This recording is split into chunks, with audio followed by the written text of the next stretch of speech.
Professional wrestling is the one true sport. Other sports have their share of intense, dramatic moments, but nothing can compare with professional wrestling.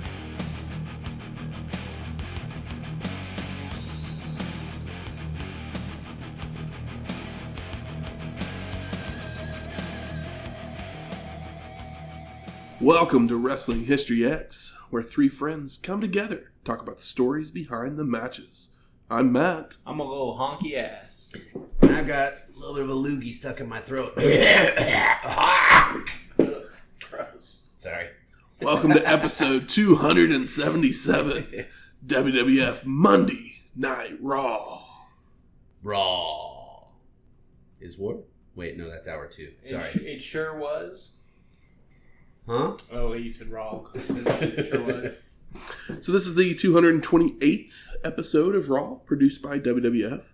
It would take place on October 6th, 1997, from the Kemper Arena in Kansas City, Missouri, with an attendance of 13,245 and a TV rating of 3.0. And I remember from last week, WCW was 3.9. That's correct. And they had 14,000 and change, I believe. Yes. So, I mean, that 0.9 is pretty big for TV in this era of television, but only 1,000 less people in the building. Yep. I mean, that's about 0.9. I don't Yeah. know. I don't think so. No. I always forget how TV ratings work. Yeah. But I mean, shit, still. The big numbers like 13,000 the crowd. 3.0 is like 3 million households, right? Something like that, yeah. Yeah. Yep. So we are in Kansas City. We are. So Shane, did you do what you do? I did. And then some. Yes. We're in Kansas City, Missouri. Not Kansas. That's right. Kansas City, Missouri. KC. Kemper's downtown. That's right.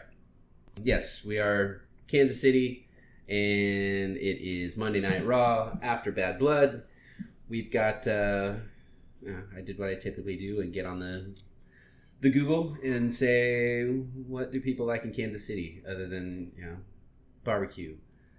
And funny enough, I happened to find an unofficial drink for Kansas City, which is known as the horse feather. Technically, it's a combination of rye whiskey, ginger beer, bitters, and lemon. The origins from it, or origins of it, are murky. It's thought to be originated in Kansas City, Missouri, but it could also be from Lawrence, Kansas, which is nearby. But it's in the family of the Moscow Mule. Yeah. Me being me, I kind of went an additional route to throw another Kansas merger into Flavor. it. Flavor, there's the word. Yeah. And I was looking through I stopped at the liquor store that Michael has mentioned over here by his new place, and saw the selection that they had, and one of them jumped off the shelf at me. And Isn't it so nice and clean and well organized? It is. Oh, I was surprised. I almost felt like I didn't belong in there, though, because it was too organized and clean and whatnot. And like, just give me my trashy liquor store where I know where stuff is. Yeah, where anything over $30 is behind the counter. Yes. But they had a wide variety of different stuff I'd never seen before, and one of them ended up being a barbecue whiskey. Did you also see, this was something that I saw but have not indulged in, but they just have like a section that's nothing but bins of like just the little bottles, but they've got like a ton of them. And I haven't looked through there. I was in too much of a hurry that I walked in and he said, "Can I help you find anything?" And I said whiskey, and he pointed me that way, so I just walked that way. And then I said ginger beer, and he pointed me that way, so I walked that way. So he at least knew where things were. Yeah. I left the bottle sitting over here, so let me grab it.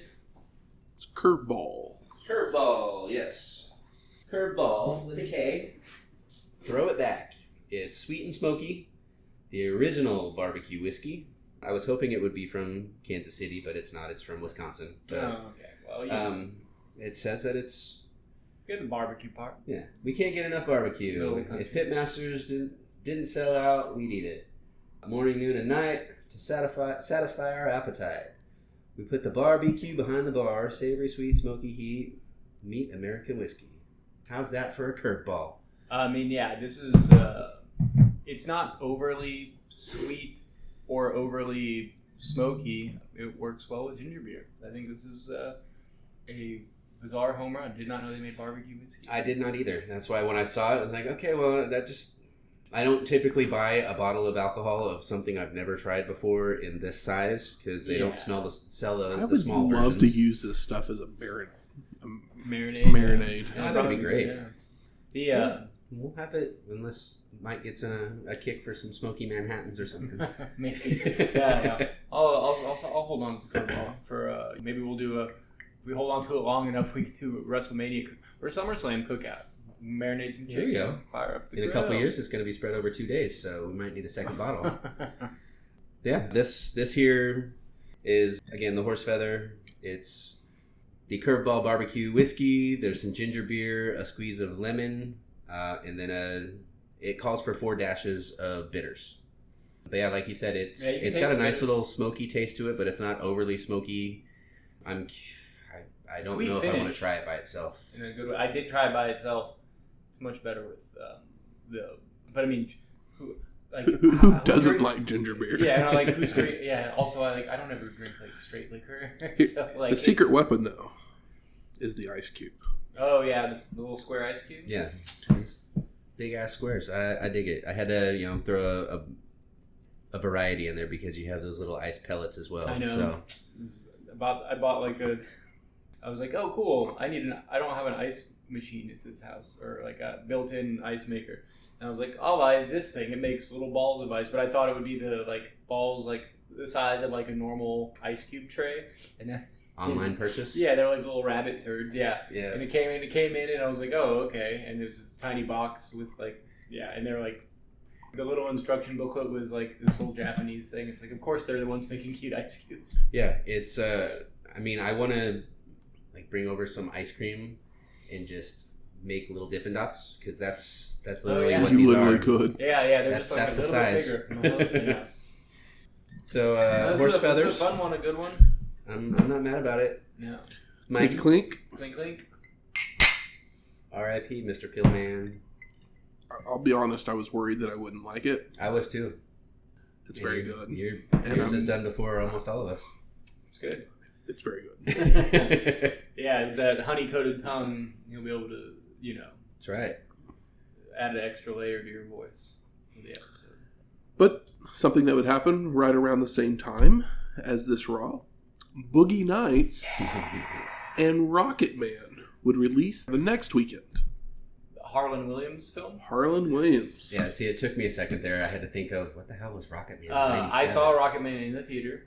I don't remember much. I remember thinking it was funny. And just recently, Harlan Williams has been showing up in the comedy podcast circuit.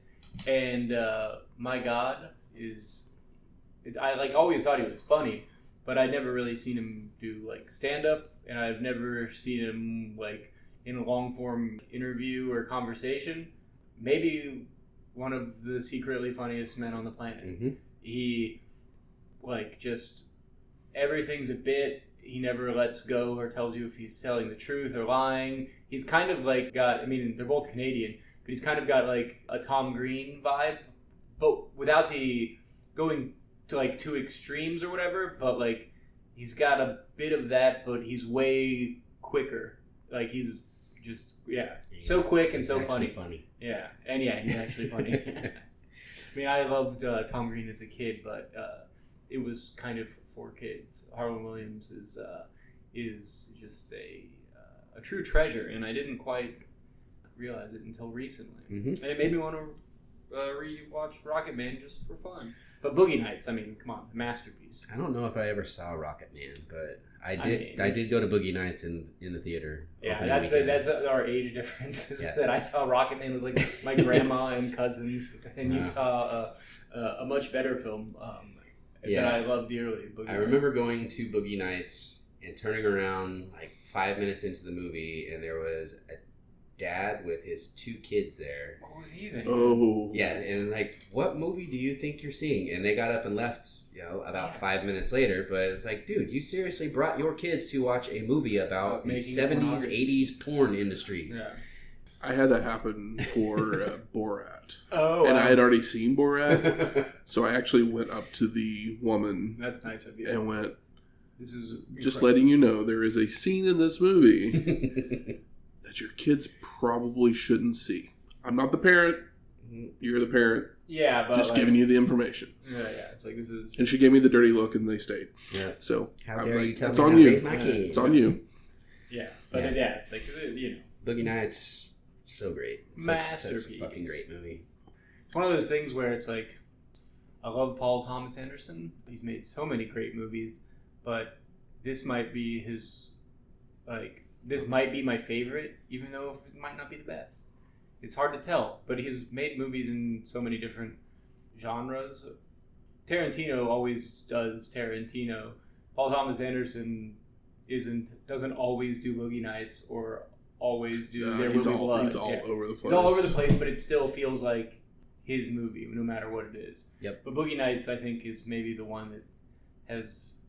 It might be the best one because it's also the easiest rewatch. Like, nobody wants to catch 10 minutes of There Will Be Blood. That's an epic that you watch from beginning to end, and it's incredible, and I love it. But Boogie Nights, you could catch on television and watch it for 20 minutes and have a blast and be like, all right, now I got to go. I gotta go get my hair cut. I think the only other one that's anywhere close to that's Punch Drunk Love. Oh, that you can just kind of catch a little bit of it and enjoy it. I did with Magnolia. Magnolia is the only one I haven't seen. Magnolia is one along the lines of Boogie Nights where you can watch a little bit of it and like it, and only with Magnolia you don't really know what the fuck is going on depending on what it is that you're watching. I mean, you can watch that whole movie and not know what the fuck's going on. Yeah, I'm crazy. With Magnolia, I'd wake up several times and it would be raining frogs on my TV and like, what the fuck is happening? Yeah. But no, Boogie Nights. I can't believe I haven't seen that one. But yeah, I mean, Boogie Nights is the cast itself, a good time for all. You got thought Marc we Weber. Thought we were gonna get the Burt Reynolds out of it. Burt Renaissance. Renaissance. Yeah, that didn't quite happen. So. No. Yeah, he at least got his Oscar nomination. So. Yeah, I mean, the best Mark Wahlberg performance, and the only movie he said that he regrets making, because I guess. Because he's a Christian man now that does commercials for prayer apps. It's like, come on, man, it's the best movie you were ever in. It's the best movie you'll ever be in. What are you talking about? But, yeah. It's my favorite Heather Graham performance. Oh, yeah. She is not the greatest actress, but she is good in this movie. Yeah. Oh, roller girl. But, yeah. Yeah, I mean, her, Julianne Moore, William H. Macy, Philip Seymour Hoffman. Just a list of great actors and actresses that put in wonderful performances. All right, let me pull up the full cast here because I know I'm not thinking of everybody right off the top of my head. John C. Reilly, he was great in that one as well. I forgot Don Cheadle was in there. Oh, damn, yeah. It is one hell of a cast. Yeah, I mean, Julianne Moore should have won an Oscar for this movie. Nothing against Kim Basinger. Nothing against Gloria Stewart for her Titanic, but Julianne Moore was fucking phenomenal as what the hell was her name? Amber Waves. There we go. Yeah, but she's never bad. She's like, yeah. Yeah, usually if Julianne Moore is in a movie, I'm like, there's at least some quality in the film. You know what also she was very great in, and a thing that you... As the World Turns? No, not that. What the thing you would not have expected her to show up in was... her character in the later seasons of 30 Rock. Yeah. Yeah, she was great. I mean, she's always great. With her Boston accent. She was, so funny with the Boston accent. No, I've been a big fan of Julianne Moore since she was Franny Hughes on As the World Turns back in the 80s. Oh, wow. And she was her identical cousin, Sabrina. I did not know that she started on As the World Turns. She's one of the mainstream actresses that actually went back to daytime TV just as a kind of a thank you. When As the World Turns was shutting down after 50, 60 years of being on TV, she came back during their final year just as to pass through town and see That's everybody cool. again. But yeah, she That's cool. came back. I don't know if she demanded this big Oscar-nominated actress salary or anything for her episode or two, but I bet she just. I wish more people that got their start on daytime TV would do shit like that, because you get all these well-known actor and award-winning actors that start off on these little day shows.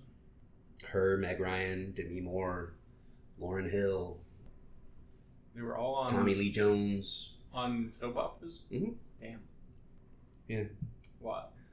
Demi Moore was on General Hospital. Tommy Lee Jones was on Doctors, I think. Yeah, that's where a lot of your big name actors get their start at. If you can handle daytime of having to memorize a brand new script every single day, yeah, it shows that you can hang. Yeah. My aunt's been watching one of those since that's why so many of them get the TV movies, because it's such low budget that they need people to be able to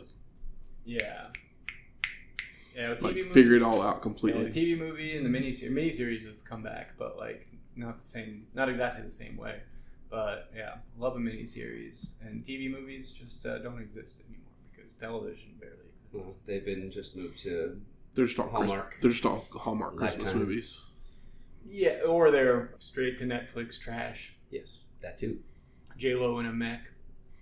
That's a real production, though. Sure didn't look like one because I saw the trailer and laughed my way through it. Which one? Some movie with J-Lo in a mech.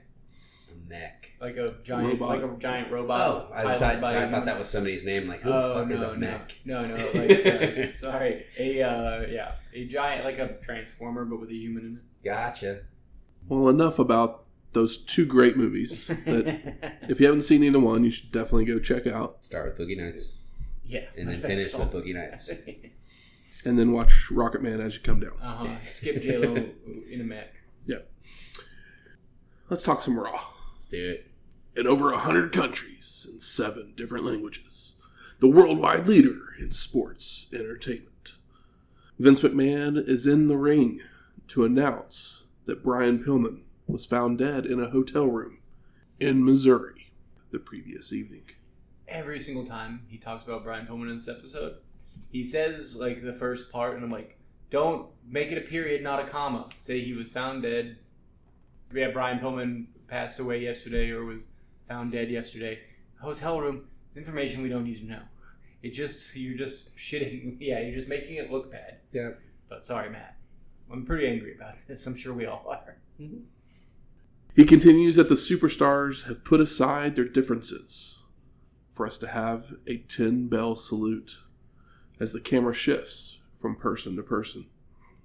The opening video package then plays with all the pyro, followed by Shawn Michaels, Hunter Hearst Helmsley, and Chyna making their way to the ring.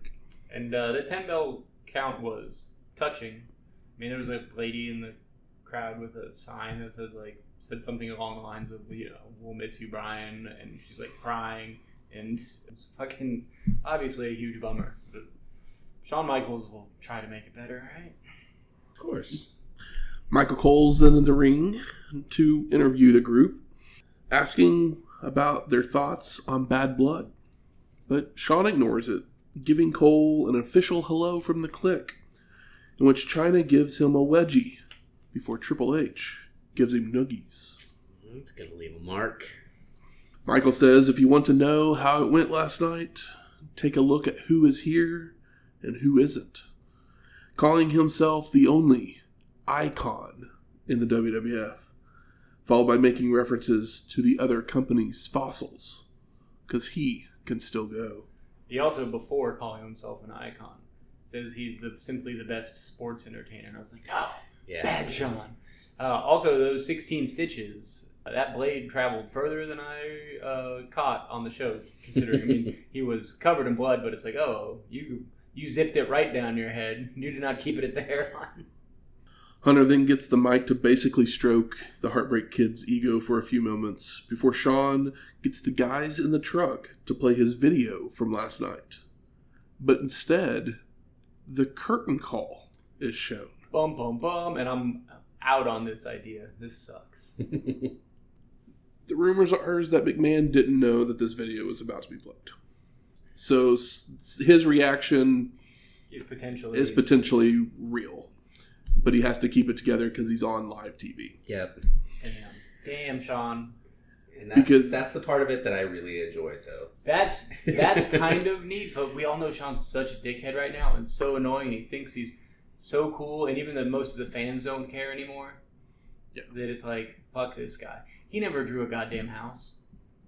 He truly didn't. The group turns their attention to Vince to bully him around as they break kayfabe, but McMahon then sends it to commercial. And when we return, Rick Rude's joined the group at ringside when the Hart Foundation would make their way out as well. Bret has a mic saying that Michaels has no respect for anybody. True. That you're nothing but a degenerate. Before also thinking that HHH stands for homo. Homo? Okay. Homo Hearst Helmsley. Right? That's the best way to do it. Hunter fires back that he's no queer, followed by Hart saying that the Heartbreak Kid may have barebacked his way to multiple pay-per-view main events, but the fact is the Hitman makes more money than everybody in the ring right now. Hell yeah, dude. I mean, yeah, he does. And yeah, wow. I mean, if we're breaking kayfabe and we're just going to throw Vince McMahon out there and get him all pissed off, then yeah, just by all means, talk about bareback and Shawn Michaels. I can't believe that he said bareback. Like, the homo thing was shocking enough, but then he said bareback your way to the top, and I'm like, my God, that's a vile thing to say on television, especially in like 97, cable or not. Yep. Bret continues that Shawn will never be the showstopper until he takes the title away from him, before saying he ran his pals, Razor and Diesel, out of the WWF, and he will do the same with Hunter. Michaels responds by telling Hart to suck it, that he doesn't need the business needs him, calling the Hitman a paper champion that has a supporting role on his pay-per-views. And at Survivor Series, HBK and the Clique are going to own Bret before we go to commercial. I mean, one of the better Bret Hart promos, even though he said some things that are a little insensitive, but it came from the heart. There's been so many Bret promos where, you know, he, no pun intended, stumbles or whatever, but he obviously hates this man, and it shows. He hates him, and he hates the hell out of him. Personal issues draw money. We come back to JR showing us still photo highlights of the pay-per-view from the previous night, where the Godwinns had defeated the Headbangers to win the WWF Tag Team Championships. Just tossing them back and forth. So we go to our first match, the Headbangers of Mosh and Thrasher versus the Godwinns oh my gosh. of Henry O and Phineas I. Godwinn with Uncle Cletus in a Lumberjack match. Rematch cause? Title's not on the line. Yeah. We see Flash Flunk, the Disciples of Apocalypse, Los Boricuas, the New Blackjacks, Rockabilly, the Sultan, the Truth Commission, the Nation of Domination, the Road Warriors, and Road Dogg, all at ringside to be Lumberjacks. And the crowd sees the Road Warriors and they just start chanting LOD. Before the match gets going, Thrasher jumps out to body surf halfway around the ring until he makes it in for all four men to brawl. And Thrasher and Hogg crash over the ropes to the floor, so the Lumberjacks help them back in, while Mosh takes Pig down with a faceplant. It finally settles down into a true tag match when the Headbangers would nail a double-team snap suplex for a 2 count, followed by an elbow drop that Phineas avoids and tags out. Henry telegraphs a back body drop, so Thrasher kicks him away, only to then run into a big boot and a body slam. And Pig returns to drop elbows that Thrasher avoids, leading to double-team clubbering and mounted corner punches from the Headbangers. But Phineas hotshots Mosh onto the turnbuckle to escape. And there might be 13,000 people in this arena. This match is cold as hell. Yep. Hogg with a clothesline for a near fall before tossing Mosh out to the floor, where the Nation and the Truth Commission beat on him momentarily until throwing him back into the ring. Pig with a back elbow and a knee drop for a 2 count. But then he telegraphs a back body drop, allowing Mosh to clothesline Phineas. And then make it back to their feet, where Mosh goes for a corner splash, only for Phineas to have pulled the ref in between them. Roof boom. The Legion of Doom then jump in the ring to attack the Godwinns, using the slot bucket, which leads to everybody jumping in the ring to brawl, until it spills back out to the floor, leaving Mosh alone with Pig to roll him up for the pin and the win. So that happened. Headbangers got their win back. Cool. Just not for the belts. Yeah, the crowd came up a little bit for the hot tag, but it just wasn't enough. Yeah. McMahon then sends us to a sneak peek of Brian Pillman's home, where we see a picture of the Hollywood blondes on the wall as we prepare for an interview with Brian's widow. We also see Jim Cornette getting ready to say some things in the back as we head to break. Couldn't be more excited about that. One of these things I'm dreading, and the other one I couldn't be more happy to see. We come back to a video from earlier today where Miguel Perez and the Los Boricuas vow he can beat the returning Marc Mero in 2 minutes. Oh my gosh. Also, one of the reasons I'm excited is because they're showing Jim Cornette get ready. They're putting the lav mic on him, and he's like, make sure that thing's on, because I got some stuff to say about Eric Bischoff. Yep. And I was like, all right, I'm so excited for that. There couldn't be two things that I'm like feel opposite ways about.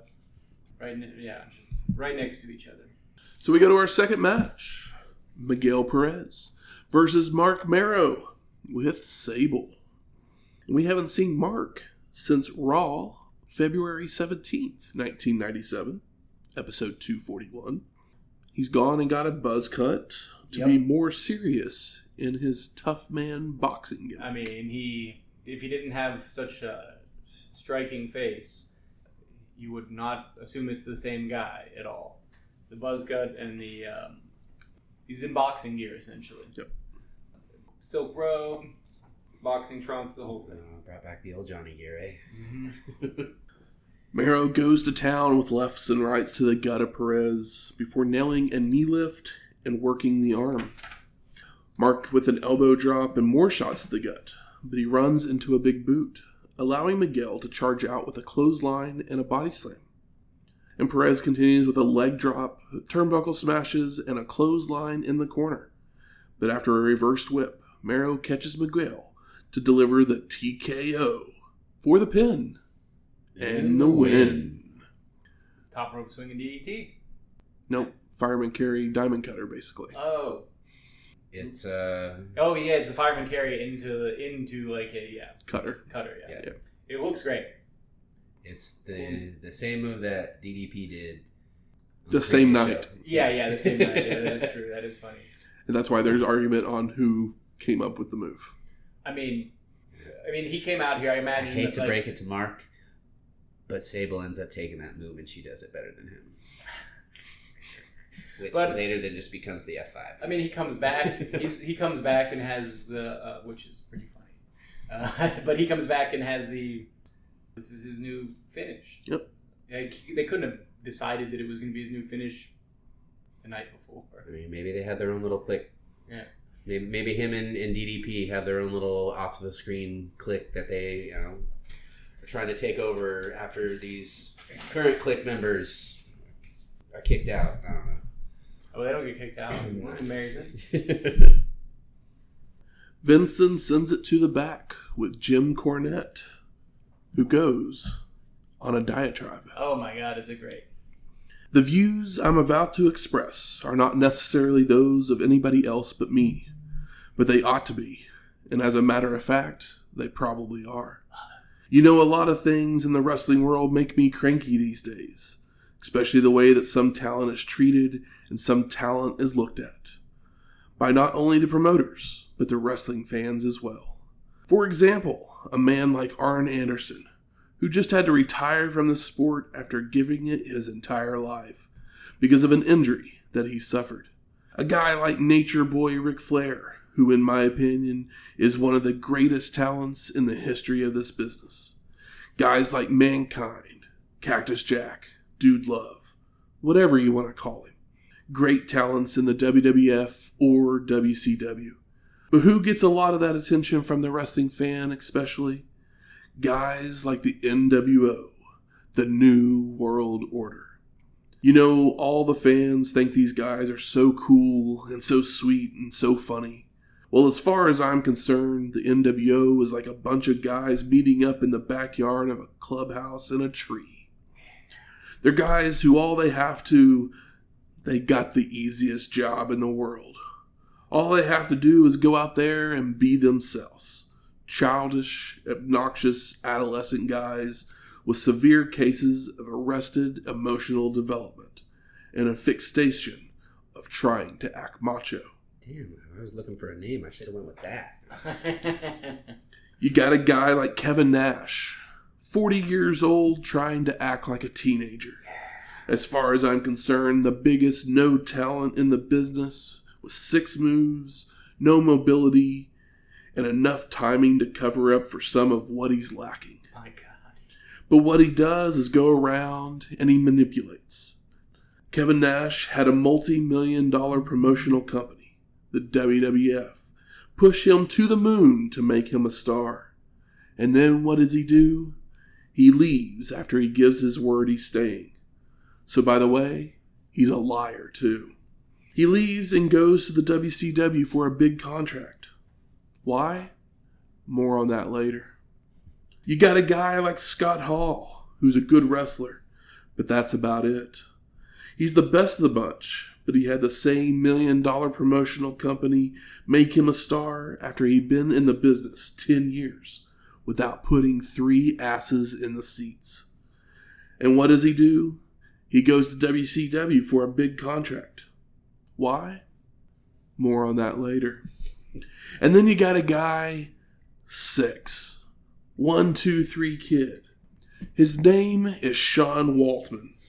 Whatever you want to call him. As far as I'm concerned, the only reason he's employed is because the other guys think he's funny when he gets drunk and throws up on himself. Oh my God. He has the distinction, in case you haven't noticed, of being the only guy since this wrestling war got started that was released from a valid contract from one company to go to the other side, which shows you how valuable he is. You know why they're all employed? Why they're all in the spot they are today? Because of Eric Bischoff, the boss of WCW, not the NWO. Look at the credits on their pay-per-view, if you can get one for free. The idiot's name is on it. He's the boss of WCW. He works for Ted Turner and he throws a billionaire's money around like water so that he can have guys that he likes to hang out with. Because even more than being a mark for his own face and his own voice, Eric Bischoff is a guy who's a big fan of hanging around studly guys with long hair and beards that smoke cigars and ride Harleys so that some of that can rub off on his pansy ass frame.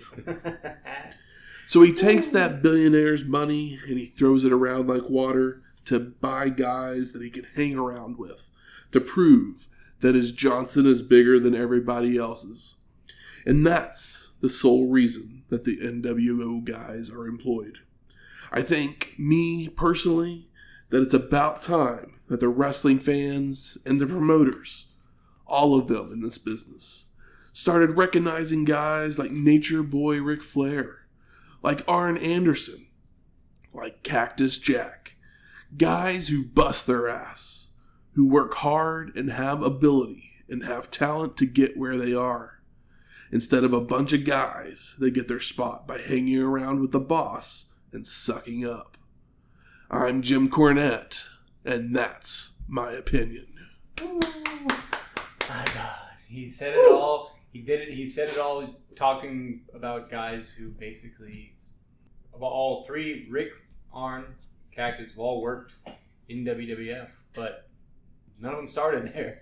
And yeah, he's not even using. He's using their own talent as examples of why the other talent they have is full of shit. And you know Jim Cornette means this, and he's just saying it a plussed up way for television. The only wrestling term, the only term he really uses is Marc. Yeah. But it's Jim Cornette, so he says it very fast. It's pretty incredible to be able to just rattle it off like that. Because, no shade, Matt, but he probably did it in half the time. Oh, yeah. Because it's so much stuff. But, yeah. That one got me pumped up. Yep. I wasn't ready for it. It was so good. Literally watched it and I was like, oh, it's the first episode of the Jim Cornette Show. Yeah, it's like, there's a reason. The original podcast. Yeah, there's a reason he's, one of the best talkers to do it. And this is a prime example. Just put him in front of a camera and let him go.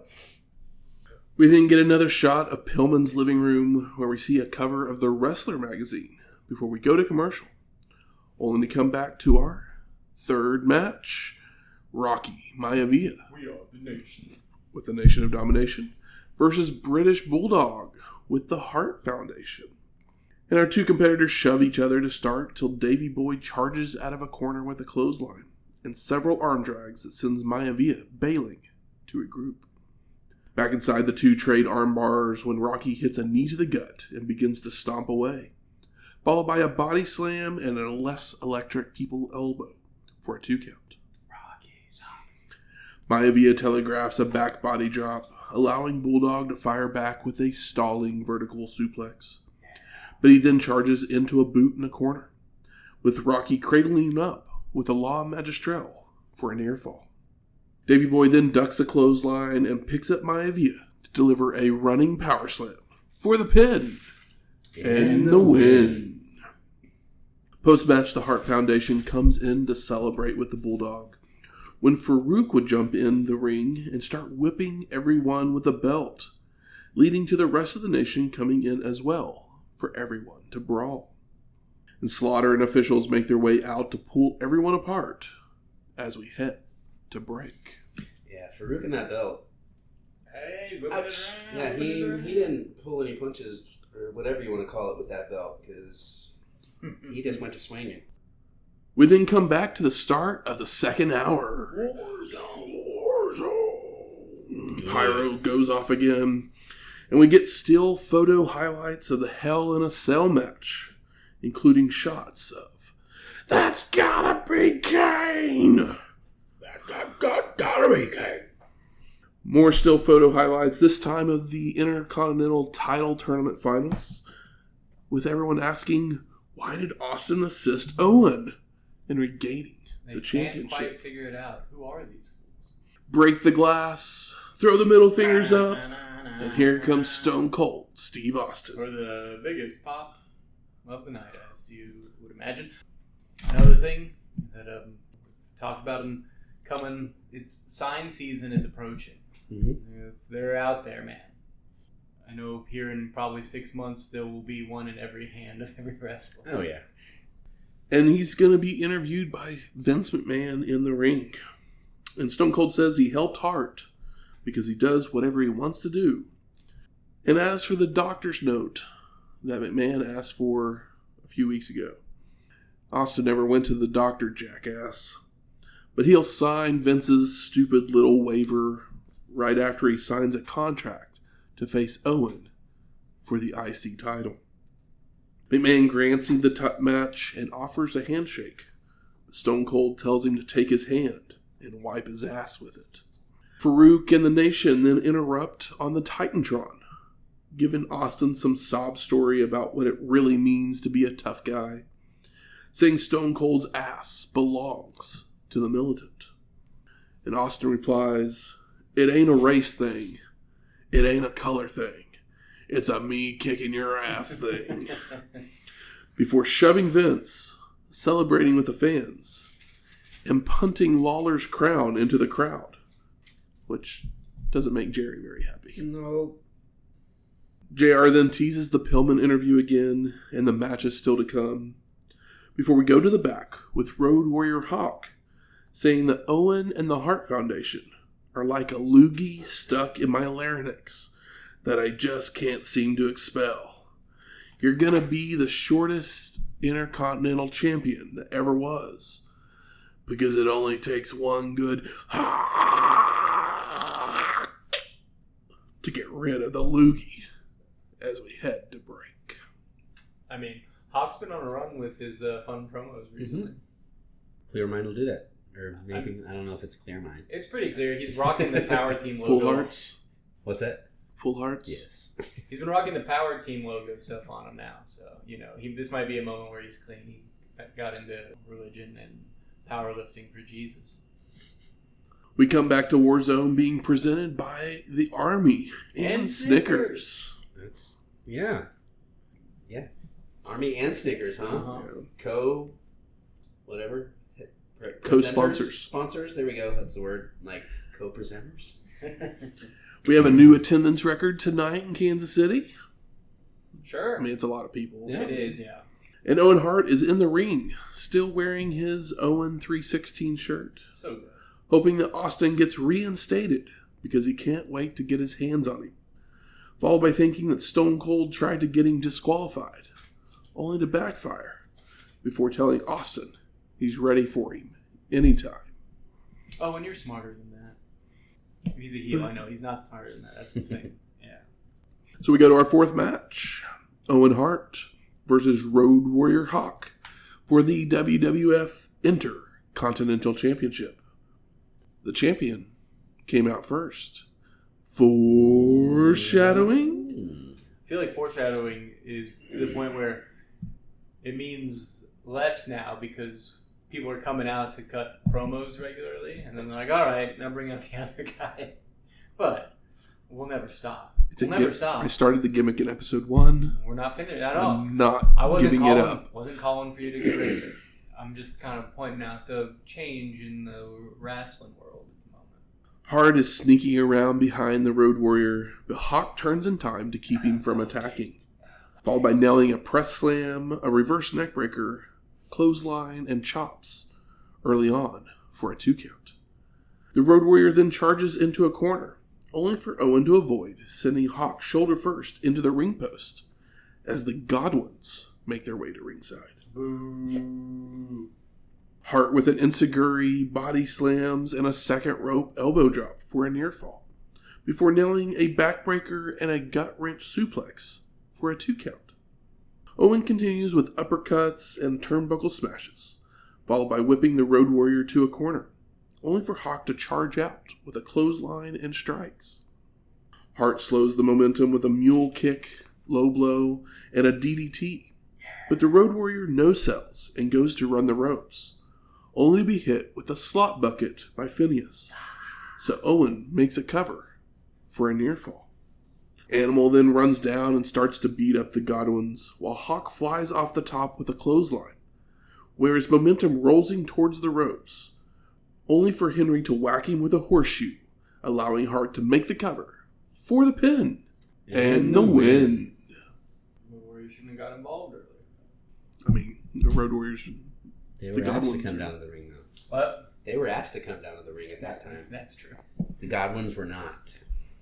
But they're mad. They're always mad. That's true. JR again teases the interview with Pillman's widow as we head to break, coming back to Vince in the back to talk to Melanie Pillman via satellite. Oof. McMahon asks her to end any speculation that there may have been. What has she been told as far as Brian's death is concerned? Melanie responds that there was a problem with his heart and it was stressed. But I can't really tell you for sure what that reason was. But it was an apparent heart attack in his sleep. It's all inconclusive till the test results come back. And Vince says that there was speculation last night that because of his injuries, Brian has had to take a great deal of prescribed medicine, and he may have taken too much. He is digging so hard, and it is so tasteless. And if that's the case, is there anything you would want to say to aspiring athletes who do get hurt and have to resort to prescribed medication, such as painkillers? And Pillman answers that life was harder for Brian after the car accident, but she thinks that all athletes experience a reliance on pain medicine, and she knew it was only a matter of time before this happened to someone. Unfortunately, it was her husband. he basically goads her into saying that it was a fucking drug overdose. It's so fucking awful. Melanie continues that she hopes it will be a wake-up call to some of you. It could be your husband next. Or it could be you. No one wants to leave behind a bunch of orphans like my husband did. I hated that part right there. I know. I hate all of this. Vince asks how the children are taking the news. Son of a bitch. With Pillman saying that Brian Jr. is 4 years old and he doesn't understand why Daddy's not coming home. What the fuck? But Brittany, the older child, understands, as she lost her biological mother a couple of years ago to suicide. What the fuck? So she screamed for like 15 minutes. This is like such an information that nobody should ever be like. It happened like a day ago. Mm-hmm. Man then asks Melanie what she will do now to support her family of 5 children as a single mother. What the fuck? With her saying she's not even sure what day it is.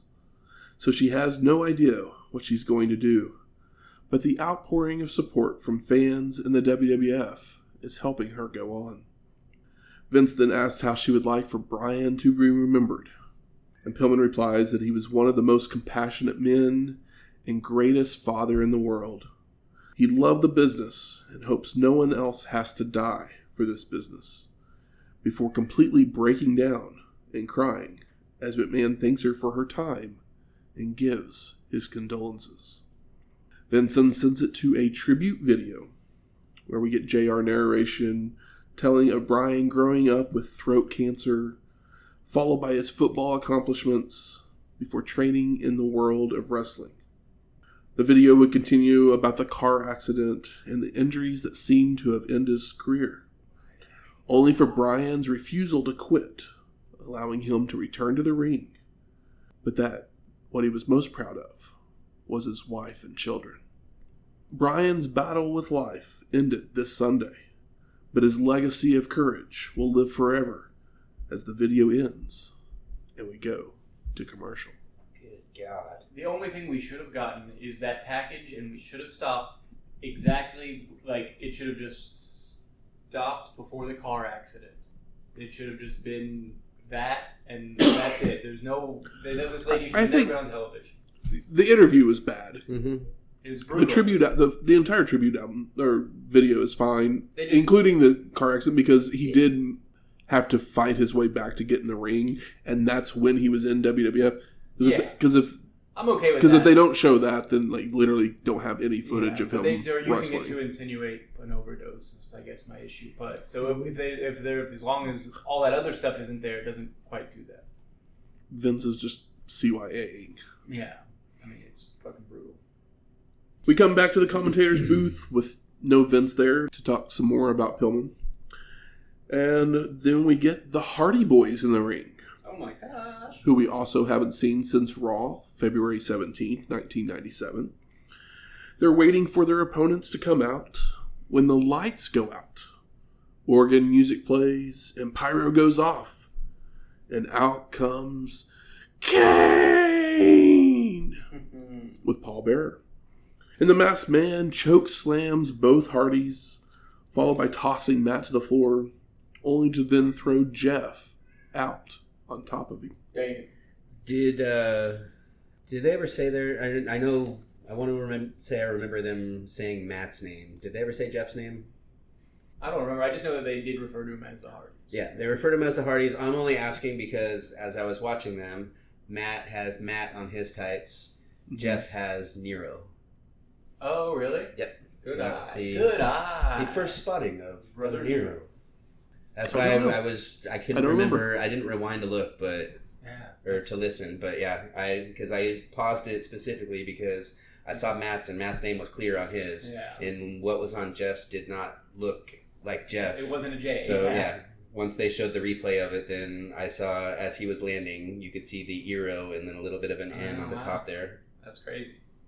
So, good eye. Brother Nero debuted in '97. That's awesome.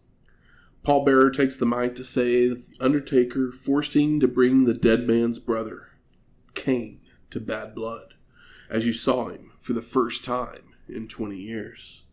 Everybody saw the look in your eyes because you knew it had to be Kane. Yes, oh yes, he's alive! The 20 years of suffering and hiding are over, vowing to destroy every wrestler in the WWF until he gets to The Undertaker.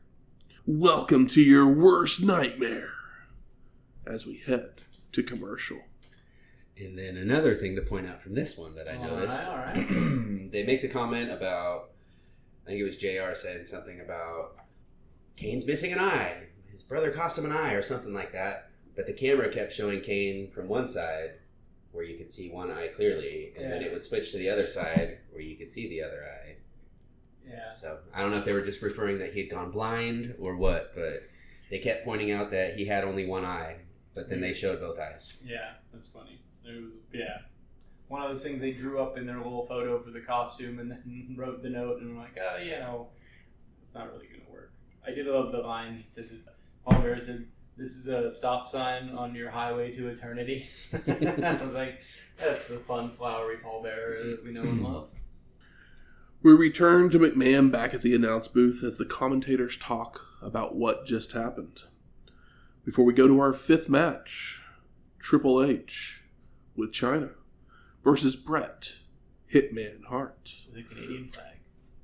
And I don't know if you just realized what I said, but it was Triple H, not Hunter Hearst Helmsley. Yeah. That's what he prefers to be called, you know. So Bret with strikes to begin, followed by a snap suplex, a headbutt, and a Russian leg sweep. But a rake of the eyes allows Hunter to choke the Hitman on the ropes. After being whipped to a corner, Hart charges out with a clothesline, followed by a DDT for a 2 count, which brings out the Heartbreak Kid to distract Bret, allowing Triple H to attack from behind. Shawn sticks the Hitman's Canadian flag up his nose, while Hunter continues with a leaping knee for a near fall, followed by the Hart Foundation now making their way out as we head to break.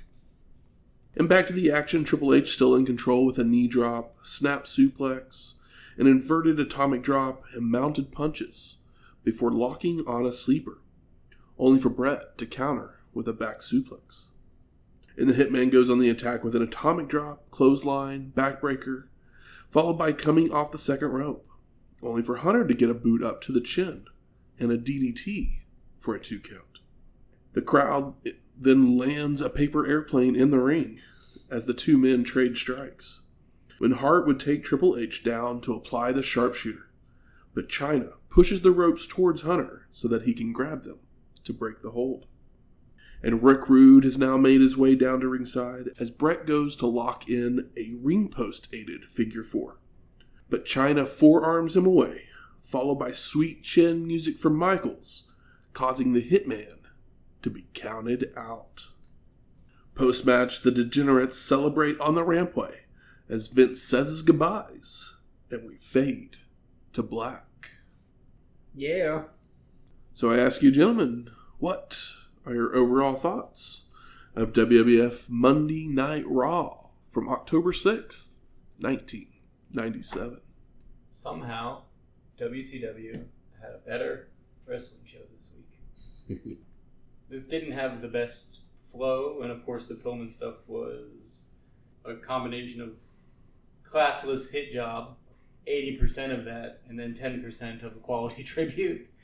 But there's obviously some highs and some good storytelling stuff sprinkled throughout this. But the Pillman stuff just drags it down so much because they're constantly teasing it before and after every match. And then it happens and it stinks just as bad as you think it did. What do you got, Shane? Similar opinion. This show, for the most part, I would have been angry had I been at it. The wrestling that took place wasn't really all that inspiring or inventive or memorable. The tag team match with the Lumberjacks, Miguel, Perez, and Mero. Maivia and Bulldog, I guess, had a okay match. That one was fun, but it was so short. Everything on this show was very short. How they got I guess we'll have to look and see what their next rating was because a 3.0 on this one, I think, would have turned a lot of people away that tuned in for it just because of the lack of excitement in the matches. You know, it started off the whole Click versus the Hart Foundation, the curtain call video, all that stuff. That was something totally different than what we would have seen back in the day on there. So that would have caught people's attention and they would have ran with it. But then everything else that really followed just kind of sucked. The Austin stuff. I mean, the Pillman stuff could draw ratings, but it's like... It's not necessarily that the matches were bad. It's just they weren't exciting, at least not 27 years later. Yeah, there's just nothing memorable match-wise in here with the exception of the promos that happened. Yeah. You know, I take that back. The Triple H Hitman match, the image of Shawn coming down and putting the Canadian flag up his nose is a clip that's been shown forever and ever, you know, since 97. But for good reason. When the match first started, my first thought was, oh shit, I forgot Triple H and Bret did actually fight each other at one point. Yeah. I mean, and then Shawn came down and put the flag up his nose and like, oh yeah, I do remember this now. But great start, great Cornette promo, but it was just watered down and overshadowed by the constant, let's hang out in Brian Pillman's house and torture his wife for 2 hours so we could talk to her for a minute and a half, make her feel like shit about her life, her husband, her family, and everything else, and then say thanks. I'm going to disagree a little bit on the wrestling. I do think everything that happened in the ring on this show was good. I mean, well performed. Well performed. I guess I can see where you're coming from. Nothing was spectacular. I'll agree with that. I don't think anything was bad that happened in the ring. No, I don't think anybody was doing like sloppy work or anything. I mean, obviously, the blatant ratings grab tactic of the interview is unfortunately something that McMahon's known for. Yeah. And it's not surprising. Yeah, it doesn't. Sucks. Yeah, it doesn't surprise me that he did it at all. So he at least learns teeny tiny little bit. I don't even know. He didn't learn because the next time something like this happens, the show continues. The tribute show the day after is a lot more heartfelt and emotional than this one was. But yeah, it just, you can't teach an old dog a new trick. I mean, yeah, Brian was known for being the loose cannon that quote unquote party a little too hard, so it was just an assumption or whatever. But it's like people who tune in to watch the TV show don't know that. Yeah. So, I mean, I like this episode other than, I mean, when they were in the ring. Yeah. I enjoyed this show. When they were in the ring, when they were backstage with Cornette, I had a blast. It's my hot take. I actually feel like that was unnecessary. It was, but my God, was it entertaining. I'd say I enjoyed it. I loved it. It was shitty low blow stuff, but as a fan from back in the day, you didn't really, I didn't watch ECW, so I didn't hear them shit talking the other organizations, but you didn't really hear WWF mention other organizations by name. They did their partnership with ECW, but now they're just name dropping WCW, NWO, Kevin Nash. They called him Kevin Nash. They didn't call him Diesel. Yeah, that was something fun and exciting for the fans back then because it was just something that didn't happen. You were dead. Bad term. You were non-existent if you were in another company. Yeah, I can understand. To me, it was just very much like, we're losing, let's just shit on them Yeah, but I think the difference is that Cornette actually feels that way. So, like... I understand. Yeah, so there's that part of it. I was completely surprised that McMahon let this even happen. Yeah. My assumption was they just heard him shit-talking them and were like, hey, can you do that on the screen? And he was like, yeah, that's what you want. So, and he did it. Yeah. Yeah, because he's... it's literally just another tactic to, try and take pokes at the other company. It's like, just focus on your own... But can you at least... On your own thing. And, even if it's classless, can you at least agree that it was expertly done? It was well done. Don't get me wrong. Yeah. But, yeah. No, I understand where you're coming from.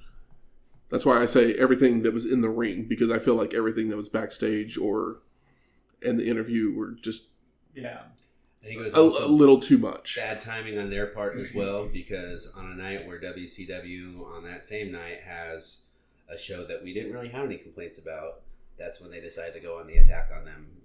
So yeah, it's like, oh, you attacked them when they actually, when it wasn't a bad, I mean, they don't know that they don't good know. match show. That's the thing. Yeah, exactly. But. Good. Where's the smart marks at? All right, fuck you. I think it's time we smark it up. So what are some of the best moments of this show? I mean, I love Cornette promo. Same. But I totally understand where you're coming from with it. I thought Bret and Triple H were really great together in the ring while they were in the ring for the short time. Yeah, there were some decent promos on here. I mean, Austin basically never has a bad promo. Yeah. 99% of Bret's promo was good. Yeah. I wish he wouldn't have gone to the homo line, but you know. But that was 97. Exactly. Yeah, exactly. Yeah. We can also say it's like, oh, well, Bret Hart also would feel the same way we do now. Yeah, like, Bret Hart's also the one on that Who Killed WCW one that said what I had in my head of, you guys are just a bunch of fucking idiots. Yeah. That's basically his take on it all is, you guys were just fucking idiots. That's why your company died. Let's see. Kane coming out and destroying that promo from Paul Bearer. It got me a little psyched for Kane. Yeah. See what he's going to do. I mean, obviously, we know he's going to run Rough Shed over the Federation for a little bit until he actually gets his match with Undertaker. Yeah. But it'll be interesting to kind of see who they put him in there with. Absolutely. I mean, he comes in, he looks scary and impressive. He launched that Hardy onto that other Hardy. It was a nasty little landing. It made me wonder if the way Matt landed, if that's why he walks as funny as he does. He walks that funny. He landed and he just folded him accordion himself into the floor. Yeah, all that jumping off the top rope 5 times a match with the schedule that they used to run.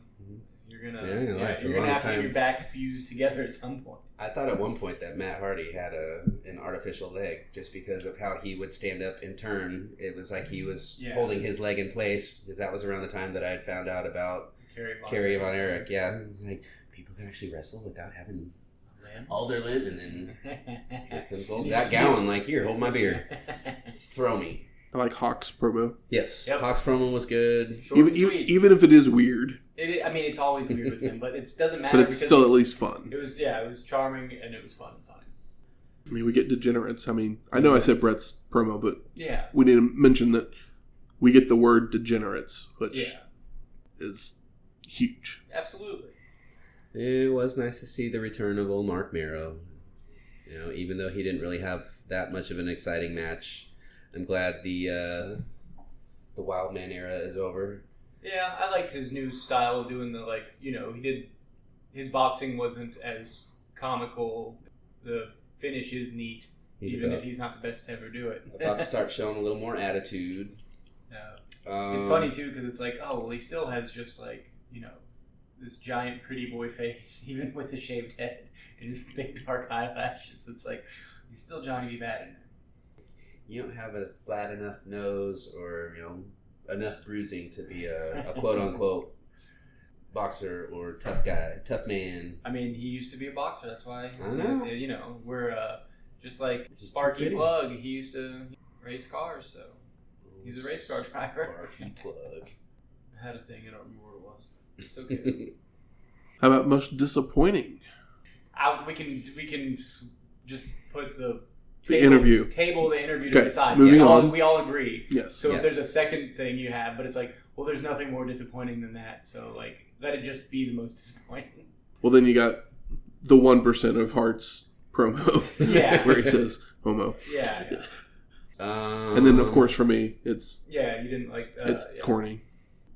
Like I said, done well, but unnecessary. I can agree with that completely, but the amount of enjoyment I got out of it, and see the thing is I'm I just can't say it out loud. I think this was the first one that he did, and I think they made this kind of a running thing for a few weeks, and watching some of his other ones, maybe they're not as petty. I think that's the word I'm looking for. Yeah.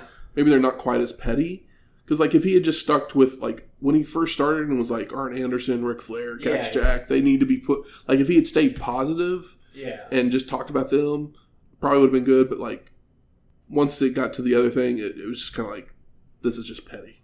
It is petty, but so are the men he's shitting on. Fight fire with I mean, fire. yeah, I guess. of course. But yeah, either way. It is funny to see that, like, Sean and Hunter are already doing a better job of beating the NWO without leaving the company. Like, just they're like acting like childish teenagers, but doing it in a more believable and less corny, or it's still goofy, but it feels more natural. It's because they're not in their 40s yet. Yeah, maybe. Yeah, but like those other guys, it's like, yeah, these guys feel like these are these dickheads. Whereas like when Kevin Nash does it, it's like, yeah, it just doesn't. You don't believe it.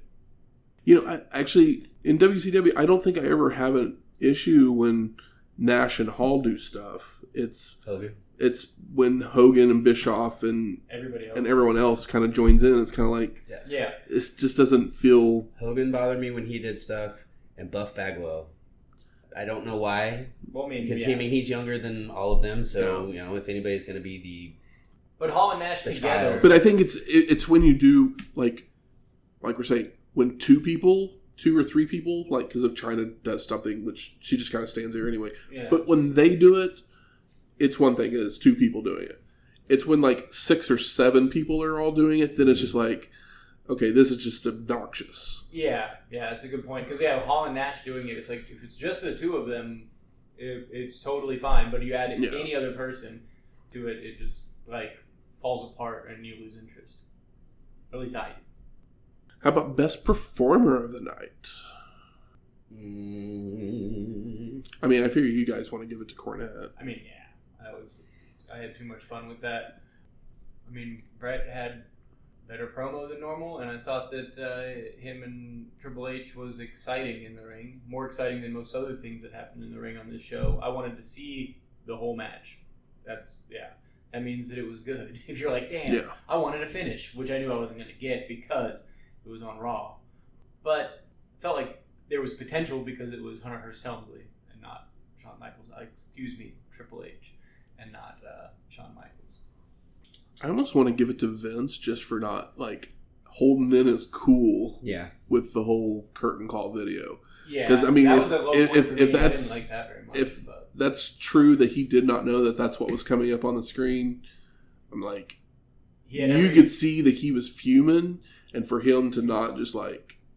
He had every right to beat Shawn Michaels into an inch of his life after that if it was a surprise. Yeah, I actually got that bareback that night. And how about most surprising? Brother Nero. I mean, you tell me the Nero thing. I can't think if that's there, then that's... It's always surprising when the Hardys show up because it's few and far between, but it's like we have seen them before, so I feel like it can't be the most surprising. Yeah. Do you guys want to know who the Hardys were supposed to face? Yeah.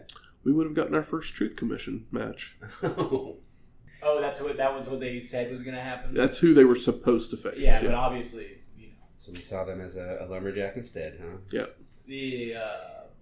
Because other than the person who becomes Kurgan, I literally don't remember who else is in that group. Either. I got a bit of a surprise out of Mero showing back up. That's true. It's been quite a while. That is true. He had the new look. There was no big fanfare. Had a quick match, and like you found out he was backed by Miguel Perez. Yeah, it's like, I know what's about to happen. Marc Mero's just going to show off his new move. We're not bringing Mero back to get beat by Miguel Perez. And now for a look back even further into the history of wrestling. The dusty finish. The Nature Boy, Ric Flair, had defeated Randy Savage at Starrcade to become the new WCW World Heavyweight Champion. But Macho Man wasn't going to wait long for a rematch as they made their way to Las Vegas for Monday Night Nitro on January 22nd, 1996. Savage would attack on the floor to start, but would miss a flying double axe handle to crash into the guardrail, leading to the two men heading into the ring, where Nate would start working the leg with knee drops and a shin breaker, before locking on the figure 4, using leverage, until caught by the ref. The Nature Boy would stay on the attack with more D-drops, only to head up top, where Macho would press slam him off, followed by a pair of top rope double axe handles.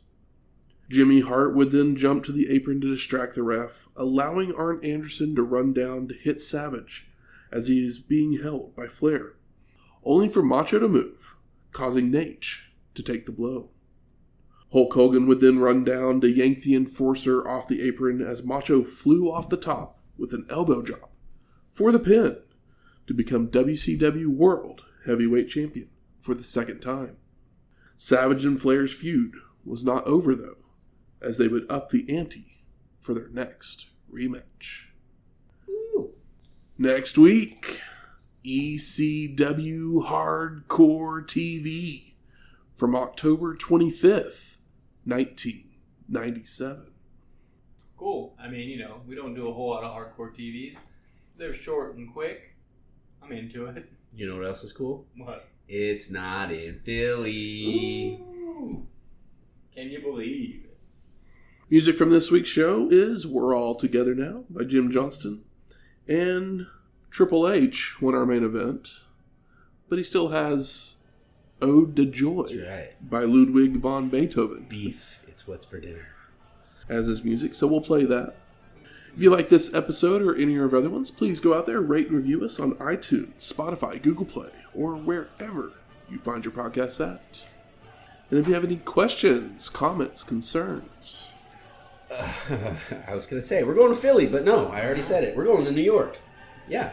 If you got some ideas of what I should bring next Dirty week. water dog, dollar slice, chopped cheese, bagel and lox. Dirty water dog just does not sound good. No.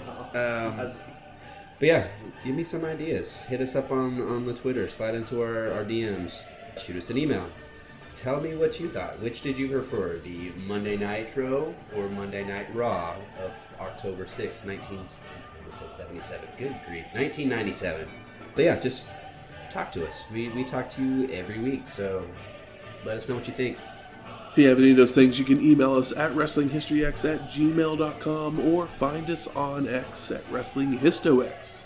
That's Wrestling HISTO X. We'll talk to you next week. Laters.